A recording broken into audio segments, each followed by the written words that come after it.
Okay, so get this. We're diving into a study, right? And in this study, 2% of the students said they were bullied every single week from ages 11 to 15. Wow. Yeah. We're talking years of relentless teasing, name-calling, you name it.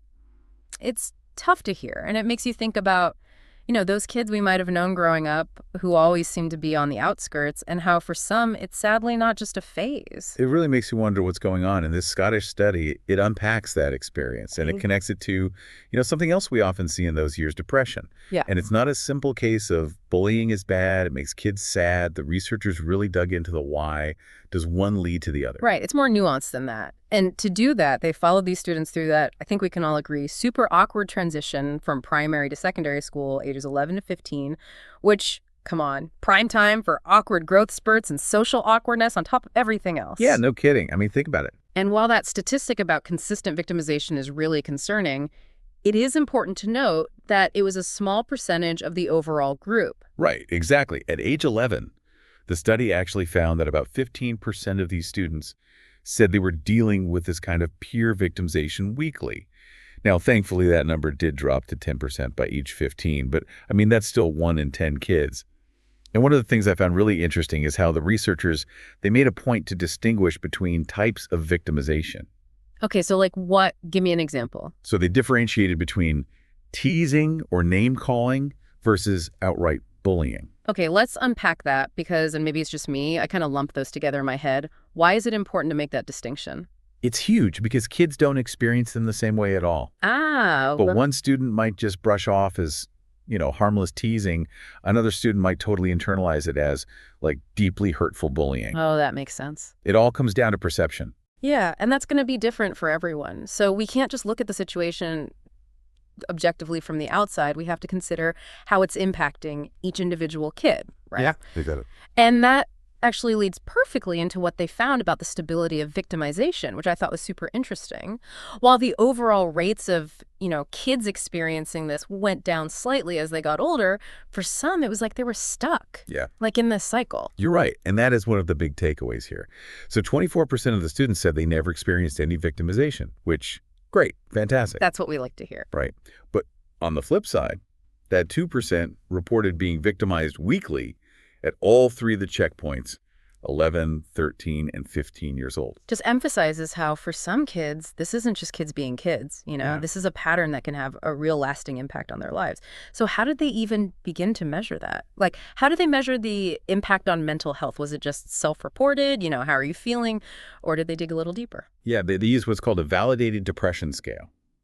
And basically what that means is it's a scientifically tested tool, so it gives us a more reliable score for how much depression someone's experiencing. Okay, so it takes some of the subjectivity out of it. Exactly. So they look at these scores, and this is where it gets fascinating because they found some differences between boys and girls. Okay, here's where it gets interesting. Right. So the boys, their depression scores pretty much stay the same throughout the study. But girls, their scores actually increased with age. Wait, so even though statistically fewer girls were dealing with this direct victimization as they got older, they were actually showing more signs of depression. That seems counterintuitive. What's going on there? It's a great question. It's something researchers have seen in similar U.S. studies too. And it really suggests that there's something else going on, maybe like, related to all the social pressures, expectations that girls face as they navigate adolescence.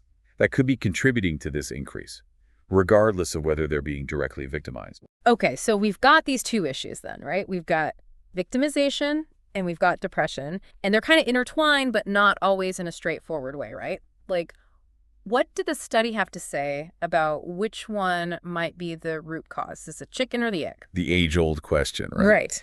And to tackle this, these researchers used some pretty complex statistical modeling. What they found at age 13 was super interesting. Basically a two-way street. There was a reciprocal relationship between victimization and depression. Okay, so at age 13, it's not just one thing causes the other. It's like this vicious cycle where, like, if you're getting picked on, it can make you more depressed. But then if you're depressed, you might also be kind of an easier target for bullies. Exactly. They kind of feed off each other at that age. Yeah. But then it gets even more interesting. By age 15, the study found that victimization on its own wasn't predicting depression as much.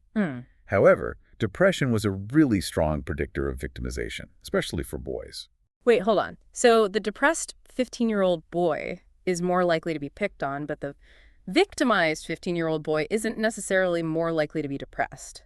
Did I get that right? You did. It's a really good question. And the researchers think it might tie back into those societal expectations, that we were talking about. Like the gender roles and stuff. Exactly, because as boys get older, there's this pressure to be tough, right? Yeah. To fit into this box of masculinity. And if you show vulnerability, well, that's weakness. Yeah, which is a whole other can of worms. Oh, totally. But so you have these boys struggling with depression. Maybe they're not outwardly expressing that toughness. So unfortunately, they can stand out and become easier targets for bullies. So it's like they're already perceived as different, which in that kind of environment, makes them more susceptible to bullying, which is just, it's awful. But we also have to remember this is just one study, right, in one place.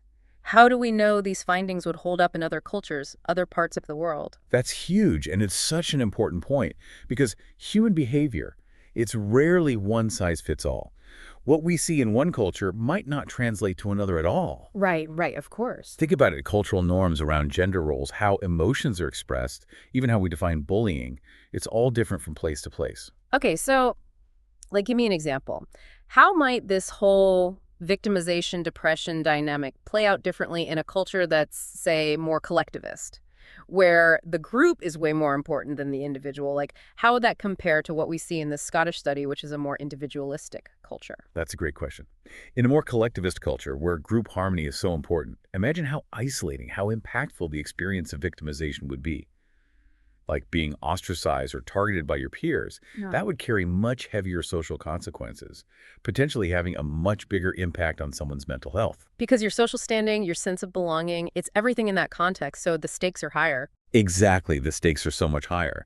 And on the flip side, in cultures where it's not okay to express your emotions openly, it's seen as weakness, we might see depression manifesting in totally different ways, right? Oh, It interesting. might be more internalized, less visible to others, so it makes it much harder to even identify and address. That's a really good point. We can't just assume that the signs of depression are going to look the same across the board. There might be more subtle cues, less obvious ways those kids are communicating their struggles. And that means we need to be more aware of the cultural context. So how do we even begin to unpack that? What's the next step? Well, it starts with diversifying the research itself, right?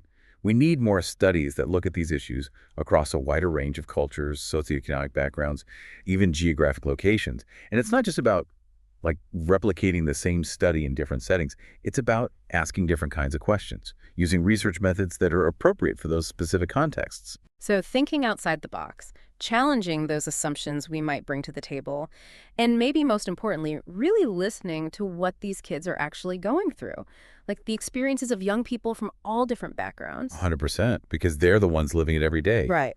Their insights, their experiences are so valuable and can really help us develop more effective, more culturally sensitive, and relevant interventions. So it's about moving beyond those simplistic solutions, right?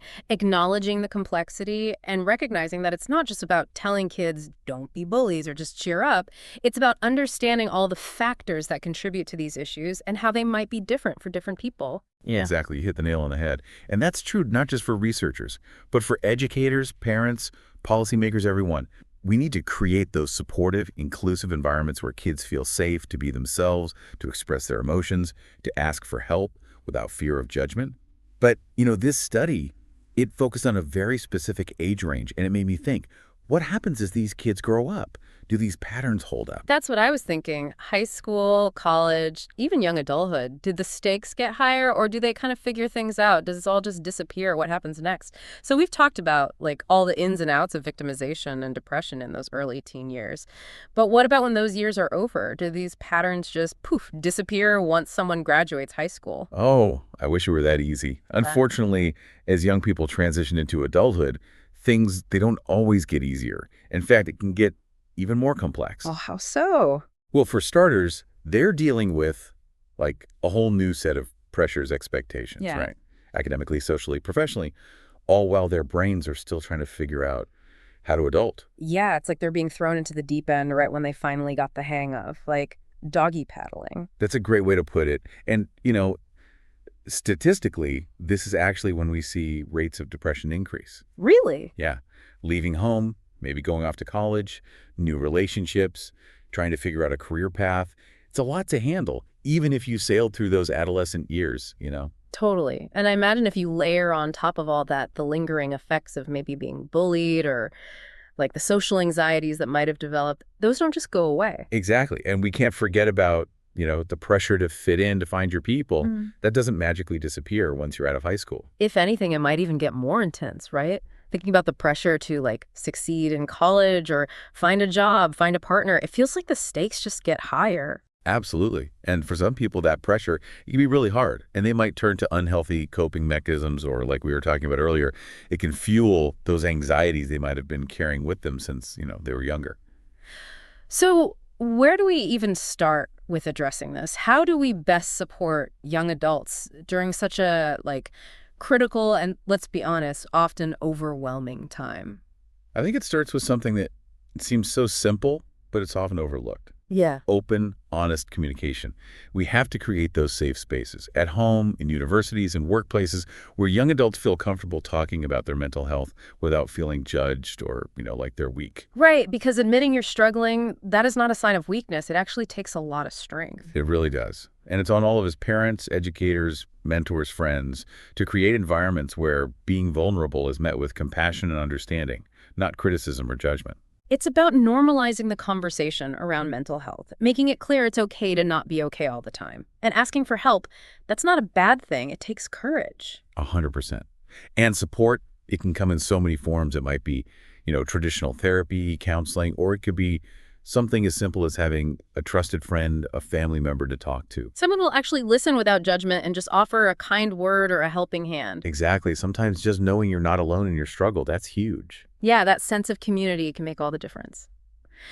So as we wrap up this deep dive into victimization and depression, I think the biggest takeaway here is that there's no easy answers, no quick fixes, right? This is a conversation, it's a journey of understanding that requires all of us to stay informed, stay engaged, and maybe most importantly, stay compassionate. Couldn't have said it better myself. And remember, even those small acts of kindness, they can make a world of difference. Every single one of us can be a source of support for the young people in our lives. I don't know, our kids, students, friends, even strangers we meet. That's such an important reminder. Thank you so much for, taking this deep dive with us and for sharing your insights. I really appreciate it. It's been great chatting with you. My pleasure. And to everyone listening, remember, you're not alone. There are resources available, people who care, and, together we can create a better future where everyone feels seen, heard, and supported. Until next time, stay curious, stay compassionate, and keep asking those tough questions.